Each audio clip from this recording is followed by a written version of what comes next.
forever. So what does that do for us? Going to change our value of homes. We can't sell it. It's got 10 years left on the rolling window, which is always done.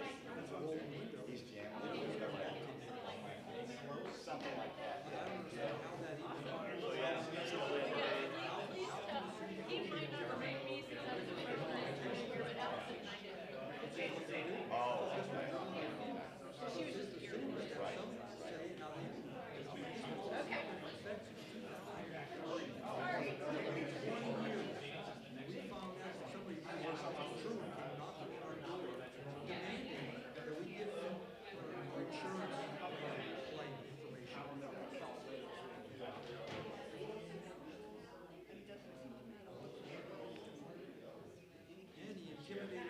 Neighbors along the line for them to get it. Like this was a requirement. He even stopped Mary Coleman from doing her roof because he said, no, you need a special permit. We're special. We're in a so you have to get special permits. He stopped her workers.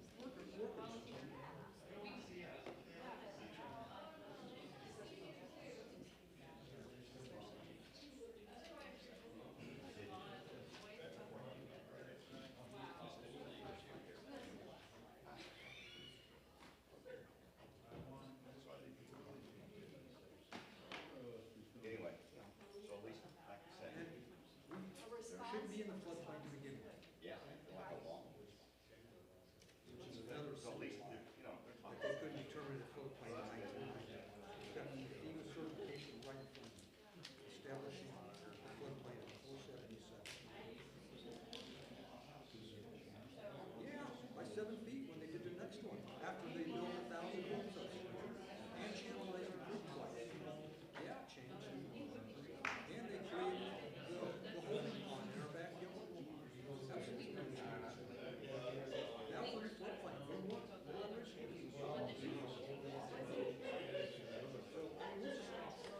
I can't believe that we're being treated this way.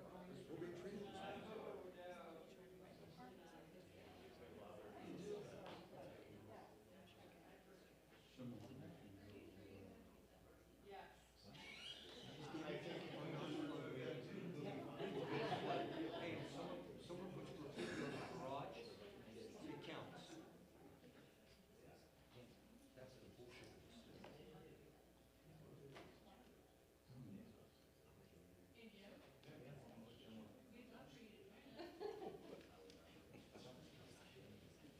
Is Todd not here?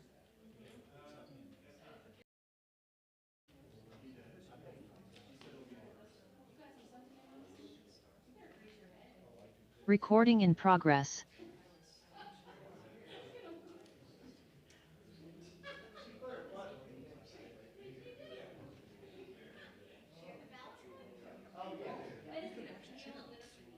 So it's now 5:30. Let's convene the meeting of community development. Pledge, please. I pledge allegiance to the flag of the United States of America and to the republic for which it stands, one nation under God, indivisible, with liberty and justice for all. Okay. Okay. First item on the agenda is a roll call, please. Roach. Campbell. Yes. Vorse. Here. Parchman. Here. Stoffel. Here. Okay, do we have a quorum? Okay.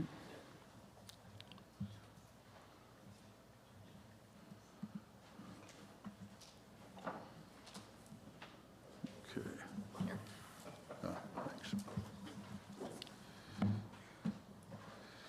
Okay, reviewed the minutes from our last meeting, May 12th, 2025. Is there any discussion on those minutes? Hearing none. Those in favor, say aye. Aye. Okay. Any opposed? Okay. Hearing none, the minutes are approved. First item, 2.1, is an ordinance amending ordinance number 2073 to add territory to St. Clair County Mid-America Enterprise Zone. On the second reading, there are no changes. Correct, there are no changes. This ordinance amendment is to just add boundary to the Mid-America Enterprise Zone for properties located in the city of Lebanon. There was a public hearing held on November 14th, 2024. To date, there have been no objections to this, so that the request, like I said, is to add property within the city of Lebanon, and all municipalities that are within the enterprise zone are required to amend their ordinance and have an updated intergovernmental agreement for this. Okay, so no further action required by committee. Okay. The second item, 2.2, is an ordinance designated as a local historic landmark, 907 Southview, parcel number 04-32 0-103-027 in O'Fallon, Illinois, pursuant to the requirements of Chapter 151 of the O'Fallon Code of Ordinances. On second reading, no changes. Correct, there have been no changes to this since it was last read. Is there any discussion on that item? Okay, thank you. Move on to the next item. 2.3 is an ordinance amending Ordinance 623 zoning for the development known as Bethel Grove subdivision, consisting of 49.10 acres on parcel numbers 04-07.0-300-015 and 04-07.0-300-010 on second reading with no changes. Yes, sir, there have been no changes to this. Okay. Any discussion on that? Okay. Item 2.4 is an ordinance annexing certain territory of the city of O'Fallon, St. Clair County, Illinois, containing approximately 49.10 acres located at 285 Bethel Road and 122 Country Lane. Parcel numbers 04-07.0, 300-015, and 04-07.0-300-010 on second reading with no changes. Yes, sir. Okay. 2.5 is an ordinance amending Ordinance 623 zoning districts in the city of O'Fallon, development known as Q Storage, located at 1695 New Car Drive, on the second reading with no changes. Yes, sir, no changes. Okay? Any discussion on that? Okay. Item 2.6 is an ordinance amending Ordinance 623 zoning districts of the city of O'Fallon, Illinois, development known as Global Brew Tap House, located at 455B Regency Park Drive. You have discussion on that? Yes, sir, we do. This is a planned use submittal on behalf of Global Brew Tap House by Ryan High of Global Brew. This is a planned use request for video game terminals for the property located at 455B Regency Park Drive. As shown on the zoning map, the property is zoned and generally surrounded by properties which are community business dwelling for a planned use. Mr. High is requesting video game terminals. Looking at the review and approval criteria for the video game terminal request, along with the conformity with the 24 master plan and conformity with the zoning ordinance, this does promote the stabilization and expansion of the existing economic base in terms of anticipating increased revenue for Global Brew Tap House, as well as additional tax revenue to the city. In terms of conformity with the zoning ordinance, the proposed use does meet all bulk regulations for its respective zoning district, and it will not have a significant impact on traffic, nor will it negatively affect adjacent properties. As you may be aware, liquor licenses must be held for a time period of 2 years before an applicant may apply for video game terminals. Global Brew has held a liquor license in good standing with the city since 2012. 50% of revenue must come from food and beverage tax, or excuse me, food and beverage revenue in order to be eligible for video game terminals. And Global Brew has turned in documentation that indicates that they also meet the zoning requirement. Okay. Looking at the recommendation, staff recommends approval of the amended land use with the following conditions. The plan use approval includes approval for licensing of video game terminals at 455B Regency Park Drive in accordance with the requirements of Chapter 21, which does outline they must have a liquor license in good standing and meet the 50% threshold for food and beverage revenue. And that must be done, and documentation must be turned in at the time of renewal for their video game licenses every year. Thank you. Okay. Do we have a motion? Second. Okay, moved and second. Sorry, that was me that moved. We got it. Okay. Any discussion? Greg, I just had a couple questions. So we're changing the zoning to allow this. So then is there another step when they actually want to put them in that would require council action? Yes, so a change in use to request video gaming does require that they come back to amend their planned use. Once they would get approval, final approval from city council for the planned use, they would then be required to submit a video game terminal application, which would be signed off by the community development department and the city clerk's office, along with the mayor as well. And then there's also requirements through the state of Illinois with the gaming commission. Okay. Okay. And can you remind me again what the number is that they're allowed to have? Is there some stipulation? Correct, they that- would be permitted to have 6 terminals. Okay, and do we have any policy that limits the number of facilities or number of gaming units or whatever within city limits or anything like that? There are no thresholds Okay. in our ordinances. Okay, thank you. Well, there would not be any other approval for the city council after this for the terminals. I Okay, don't know if that was your question. sort of, yeah. Yeah, okay, so it'll get city approval to allow the terminals in because they'll pay the fee for the terminals, but it will not come back to the city council for approval. Okay. Any other questions from council? The public? Okay. Hearing none, roll call, please. Vorse? Yes. Parchman? Yes. Stoffel? Yes, Campbell? Yes. Okay. So the next item on the agenda is item 3.1, which is a floodplain ordinance update. Thank you. This is just an informational update. As you may be aware, city staff met with the Illinois State National Flood Insurance Program Coordinator with residents primarily along Deer Creek on Wednesday, May 14th, 2025. Mrs. Conley, Erin Conley by name, is the Illinois State National Flood Insurance Program Coordinator. And at that meeting, she did explain the NFIP and FEMA guidelines, including substantial damages and substantial improvements to structures within the floodplain, as well as the reason why city staff sent damage assessment letters after the March 14th, 2025 storm.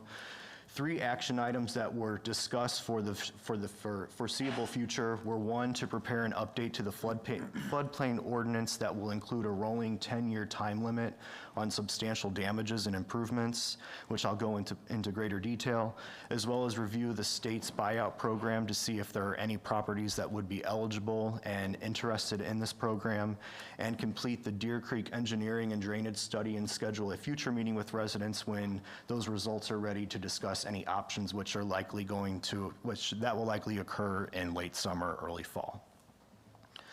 This slide was taken directly from Ms. Conley's presentation under what are the federal definitions for substantial damages and improvements. Substantial damage means damage of any origin sustained by any structure, a structure whereby the cost of restoring the structure to its before damage condition would equal or exceed 50% of the market value of the structure before the damage occurred.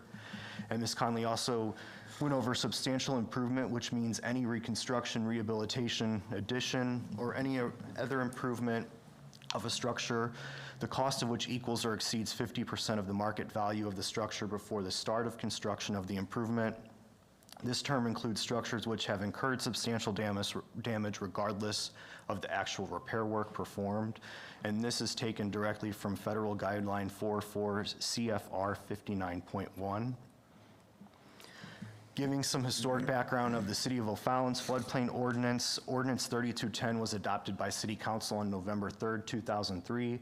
It currently identifies building protection requirements as substantial improvements and substantial damages measured cumulatively equal to or exceeding 50% of the market value of the structure before the first improvement, repair, structural alteration, and damage was made. The most notable modification that city staff will be moving forward with and recommending to City Council in this draft ordinance is the inclusion of a rolling 10-year period, which would apply to several key provisions. This rolling period would now be used to determine cumulative substantial improvements and damages to structures within the floodplain within a set period of time, rather than a cumulative approach over the lifetime of a structure, which is currently outlined in Ordinance 3210. So for example, this modification, buildings that undergo improvements equaling or exceeding 50% of their market value within a 10-year period, or that experiences repetitive loss, will be required to meet flood protection standards as outlined by IDNR and FEMA. However, this modification that city staff is looking to do would allow any improvements, repairs, structural alterations, or damages made within a rolling 10-year period that do not cumulatively exceed 50% of the market value of the structure will drop off and no longer apply on a rolling basis 10 years after each occurrence. So let's say somebody gets damages in 2025, 2026, and the total damage assessment is about 25%, let's say 20%. If they don't have damages for the next 10 years, after that 11th year, the damage in 2025 would roll off, and then the next year after that, the damage in 2026 would roll off. And then that clock would reset for accumulating damages again over a rolling 10-year period. We have completed the draft ordinance. It's currently undergoing legal review, and we must receive formal approval from the Illinois Department of Natural Resources, in which Aaron Conley will take a look at it and also approve it. Once it's finalized, the modified ordinance will be presented to the Community Development Committee again for any questions and for first reading. This is just to summarize what that main key modification would be in changing the cumulative damages over the lifetime of a structure, and then implementing a 10-year rolling period in which damages can roll off if there's no damages equal or exceeding 50%. Okay. Any questions or comments from the committee? When does the appraisal of the property take place, and when does the value go along with the timeline, or is it at the beginning of the 10 years, or where's that appraisal at? So it would be the fair market value at the time the assessment is done. Well, time the assessment, again. You can speak during public comment, sir. Thank you. Okay. Other questions from committee? Okay. From council? Okay. And we will enter into a time of public comment. This is votes taken in the committee are not binding. This is an advisory to the council as a whole. Please, if you wish to speak, please come to the microphone, state your name, and whether you're a resident of O'Fallon, which ward, and please keep your comments to 5 minutes or less, so that we give everybody a chance to speak. The objective of the committee is to hear from you your opinions on items that are before the committee. So with that, I open the floor for public comment.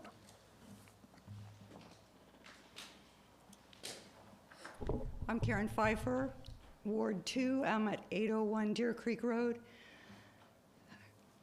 This whole program has really devastated our neighborhood. It really has.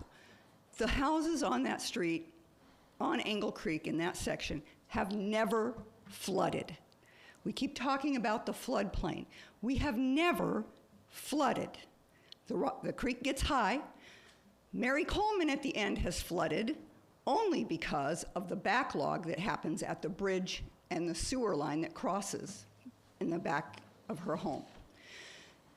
So when you guys are talking about this program, it reads like I live in Florida, where I can raise my house. I don't live in Florida where they put things on stilts. Our homes were built in the 90s. We looked at the floodplains of the 90s, which for some reason this council in this city has ignored. My husband has copies of them. You guys all want to go back to 1980. Totally ignore the 90s. Totally ignore all the subdivisions built west and north of us that have impacted our section of town. And we keep hearing the same things. Let's study it, let's study it. I'm about at my wit's end listening to this stuff over and over and over again. And I didn't know, we didn't know, we're new, we don't know. This man back here has been sitting here coming to meetings for 20 plus years. And if you guys don't know, you've been checked out somewhere. I don't care if you're new to the council, you're a new mayor, you're a new alderman, I don't care. You guys should know the history of this town and what's going on with the water. You guys just passed a subdivision up there on Bethel Road. Did anybody pull the plat and look at where the water's going? Is it going directly into Ogles Creek? Or did they actually make the holding pond work? Does any of you looked at that? Raise your hand. Anybody? No, you didn't. Nobody looks at that. Go look at what these developers are doing. The developers say they're building a holding pond, they put one drain into it, and the rest of the subdivision goes right into the creeks. It happens in Ogles Creek, it happens in Engle Creek. And that's why we're here today. We are tired. You guys have just messed up my whole spring worrying about whether you're gonna come take my house. I can't fix my roof without a permit now. I can't fix my siding now from this storm that was hail, not flooding. We didn't flood, the creek didn't come out of the banks. It was hail damage. I'm just fed up.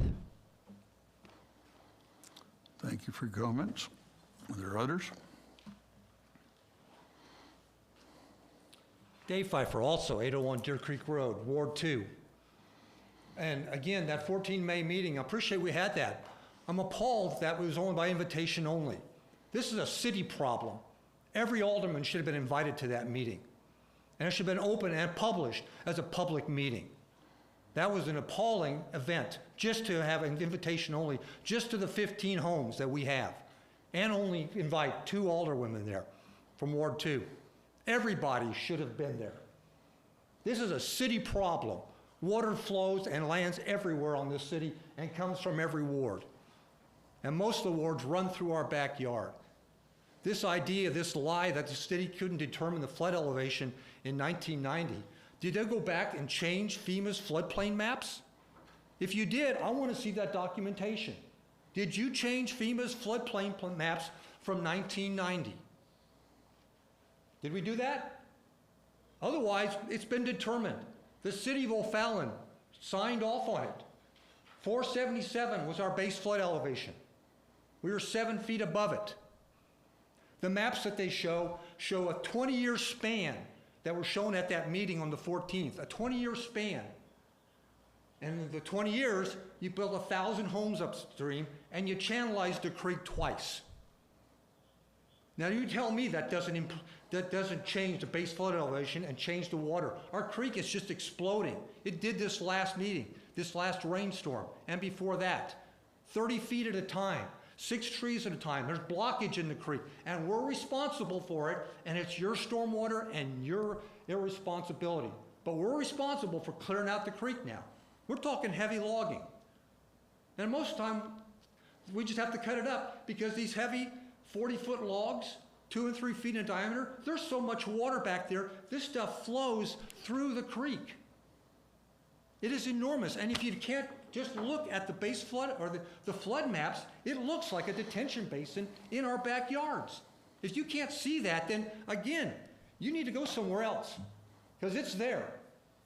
Anybody want to come and sit with me and tell me that? I sit right here. You know where I live, because Mr. Turin was on my doorstep telling me how after we're going to raise my house, it's going to be worth more money after you destroy the bottom floor per what the FEMA or the IDNR rep told us about, I asked her, have you ever seen a house raised? Well, yes, I have, but you're going to lose your walkout basement. So eventually, they destroy the bottom floor in order to get you out of the floodplain.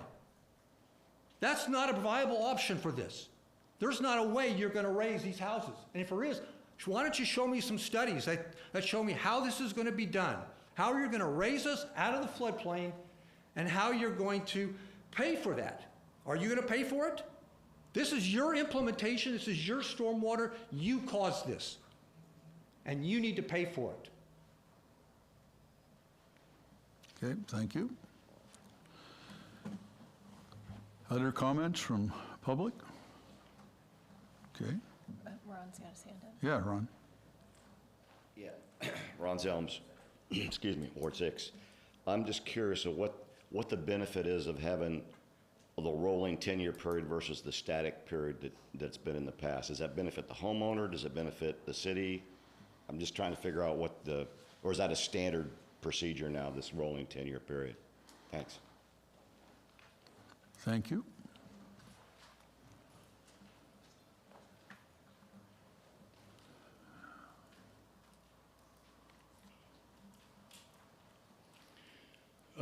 Vern O'Leary, Ward 3. Sorry I was late, but I gave Mr. Pfeiffer a copy of a picture of the proposed sewer line back in the 70s that trailed along Eagle Creek. If you would look at that, and if anybody had any sense back then, and seen all the other little tributaries that drain into that, if you look at the drawing, I counted at least 18. You can prove me wrong. I don't care. I think there's about 18 little tributaries dumping into that. And why would you put a sewer line to follow the creek? I don't understand that one for any reason. And you follow all kinds of sewer lines with sewers. I don't understand that completely. The best way to run a sewer line is a straight line between manholes, But all you have to do is look at that picture and see that the developers didn't have nothing in mind. Maybe the city didn't have nothing in mind. I don't know where you guys, I know it's not your fault. It's your people before you, but it's a rolling cluster, okay? And I don't know where it's going to stop at. And I hope it stops here sometime soon.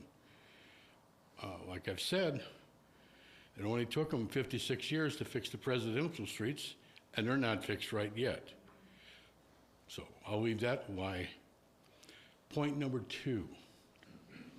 I was driving down Interstate 64, and I noticed over on where all those used car lots are, now we have swimming pool shells. I don't remember that coming before us, that this company was going to sell swimming pool shells. Just a question, and maybe somebody can help me out to figure out what is that about. Do they have a permit for that, or did they buy that piece of ground, or what? Thank you. Thank you. Okay. Other comments? I do have an addition. Can you go back to the first slide that you had up here for the 3 items, action items?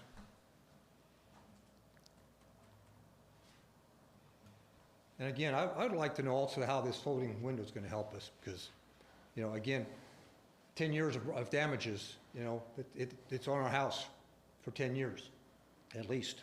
And how that affects us, I have no idea, but I'm sure you're going to tell me. That bottom line, there is no Deer Creek. It's Engle Creek. I wish you'd get that right and study the entire watershed and the developments that went in there and adjust the floodplain accordingly. Thank you. Other comments from public? Okay.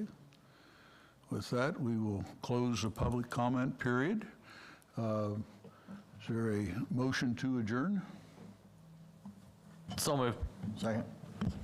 Mr. Chairman, I think we can probably answer a couple of the questions that were Okay. made in the public comment. So one of the questions was whether the 10-year rolling period is supposed to be beneficial for the property owner or the city, I think the purpose is that it would allow the homeowner to keep their property longer, and it's to the benefit of them that it falls off after 10 years. And so that was the reason for that, and that was recommended by IDNR to us. So, Okay. and that's what was mentioned at the meeting in May 14th. Okay. Any other comments from city staff on any of the questions that were raised? Okay, okay. Hearing none. Those in favor of adjourning, say aye. Aye. Okay, motion carries. Next up is Public Works Committee.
You could.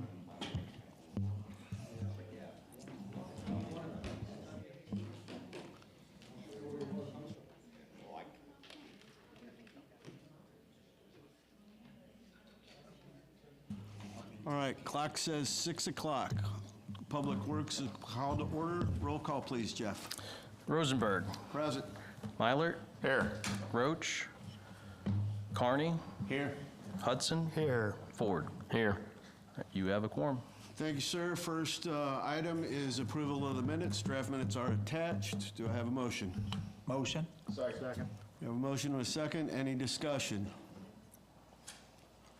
No discussion. All those in favor say aye. Aye. Any opposed? Minutes passed. Jeff, you ready for 2.1?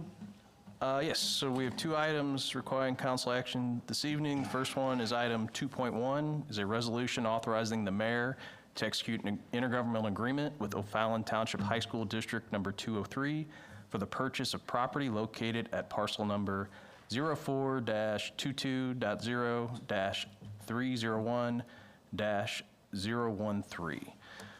So I'll pull it up on a map just so you can get an idea of where this is located at.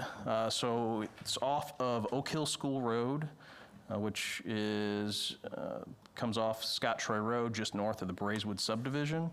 The parcel of ground is this 8.25 acre piece of land that is, backs up to the Braeswood subdivision at the end of Armsley Place. Reason the city's looking to acquire this is that is a location where currently our north sewer trunk line runs. There's repair that needs to be done in this area to relocate the sewer line further away from the creek. In order to accomplish that, we either need to acquire property or an easement through the school.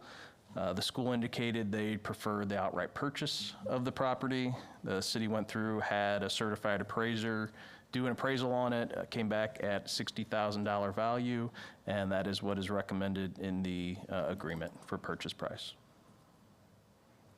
Thank you, sir. I'm looking for a motion. Make a motion? Second. We have a motion and a second. Is there any discussion on the committee? Any from the rest? Go ahead. Do we have any other use for this land other than just bringing a sewer line through there?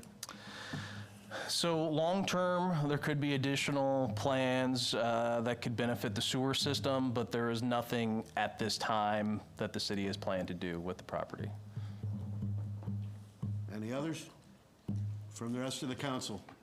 Questions, concerns, comments? From the public? Pardon me. We have a motion, we have a second. Roll call, please. Carney. Yes. Hudson. Yes. Ford. Yes. Rosenberg. Affirmative? Mylert. Yes. All right, this will move forward to council next week, and just so you're aware, the plan is for the high school board to take action on this at a special meeting they're having this Saturday also. Very good, thank you. Pardon me, 2.2, please. Okay, 2.2 is a resolution authorizing the mayor to execute an agreement with Gas Masonry LLC for the public safety building masonry project, the amount of $83,000 based on the unit prices submitted. So pull up the bid tab on this. So a while back, there was notice of some cracking that was occurring in the masonry brick veneer at the public safety building. Took a look at it. First brought a structural engineer to look at it. Nothing really structurally wrong with it. Hired an architect to come in, and their assessment of it was that there was additional expansion joints that needed to be done. At the same time, a lot of this work could be corrected in the cracking. So we hired them to create a bid package to be able to bid this work out. This is the result of that. We had 2 bidders that submitted prices. In addition to the base bid, which was doing the repair on the masonry and doing additional expansion joints, we added a couple alternatives. First one was for repair of the existing monument sign out in front of the building. Second was for a full cleaning of the building, and the third was for repair of the garden wall off of the courtyard area of the community room. After speaking with the police chief, we took a look at all the alternatives and are recommending moving forward with alternative 1 and 2, which is why the recommended $83,000 amount is in there. We just really couldn't justify spending $37,000 to repair a half wall long-term. If that needs to be repaired, it may be better off just completely demolishing it. So really what we're recommending is approving the base bid with alternate 1 and 2 in addition. Sounds good, thank you. Looking for a motion to move this? Second. Moved and seconded. Gotcha. All right, we have a motion and a second. Is there any discussion, pardon me, on the committee, from the committee? From the rest of the council? From the public? Mr. Malaro?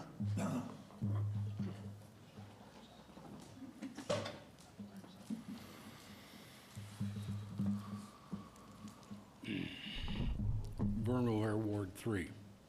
So this is going to cost us $83,000, correct? Out of the $150,000 that is a line item for that, correct? So the balance of $67,000 is going where? Go ahead and ask all your questions. We'll get you whatever answer. Okay, I just want to know where the $67,000 is left, because according to, let's see, your FY '25 large spent detail list, it shows that you have the public service building and museum masonry. You're referring to the O'Fallon History Museum, and if that's the money appropriated for that, but accordingly, on your other printout sheet in FY '26, it wasn't put on there, it was just listed as PSB Masonry for $150,000. So I'm wanting to see if the other balance of that funds is going to take care of the masonry tuck pointing that's needed on that building. Thank you. Thank you, sir. Are there any other questions from the public on this particular item? All right, we have a motion and a second. Roll call, please. Hudson? Yes. Ford? Yes. Rosenberg? Affirmative. Mylert? Yes. Carney? Yes. All right, this will move forward to council next week also. All right, there's no other business other than public comments.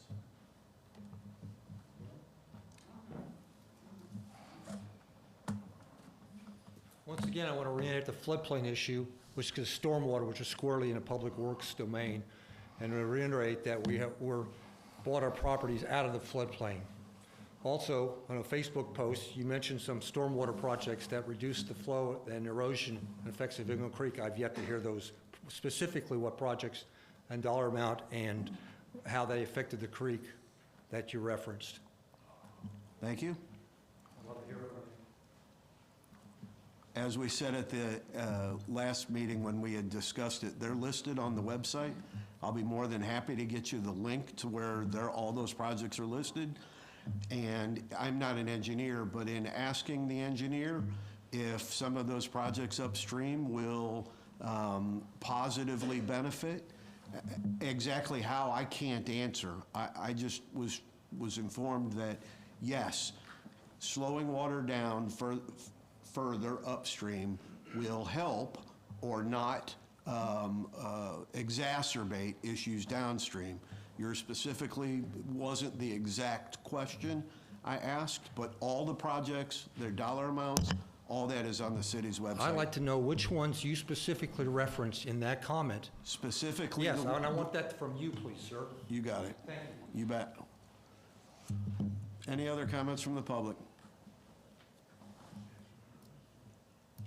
All right, no other comments from the public. Are there any of the questions that had been asked that we can answer currently? I could speak to the question regarding the masonry. So there was $150,000 budget in this fiscal year to perform this work.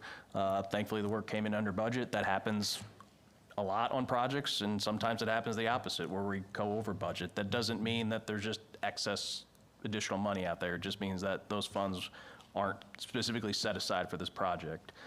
Perfect example would be the North Cherry project we just approved a month or so ago. It came in over $500,000 over budget. So, you know, we put together these budgets on what we think this work is going to cost, and sometimes it's under, sometimes it's over, and we account for it accordingly.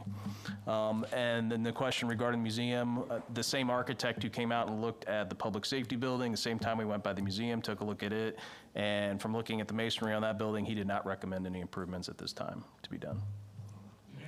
Thank you. So you're not going to do anything about it? No improvements were recommended at this time. Doesn't mean that nothing will be done. There's just nothing recommended at this time.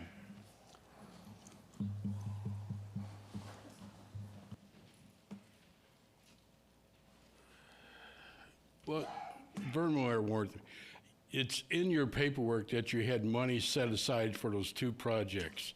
Then you pulled it out of your 25 and then moved it into your 26, and you dropped the museum off of that and just did the public safety. I don't have a problem doing the work. I have a problem dropping an item and saying that nothing can be done. You're telling me nothing can be done at this time. Nothing needing to be done. Nothing needing to be done. Nothing needing to be done at this time. So the cracks aren't no problem. Apparently, they're not a the masonry structural- falling out of the cracks is not a problem. Again, I'm not an engineer, but apparently. I'm the not an structure- engineer. Okay. I work construction for a living, and I know and I see stuff, and I see problems, okay? I'm just making you aware of them, and evidently, it's not doing any good in this regard either. We're aware. You're aware? Yep, Yeah. thank you. along those lines. Roy and I would be happy to meet at any time at the museum to look at these concerns and issues with Vern. Copy. I don't know if you heard, Vern. Roy and Andrea are more than welcome to meet with you anytime and talk about the museum. So the money was there, I just want to know why it was passed over. So what are you going to do with the existing coins? It's just not spent at this time. Looking for, is there any other public comments? I'll take a motion to adjourn. Make a motion? We have a motion and a second. All in favor? Aye. Any opposed? We're adjourned. Thank you.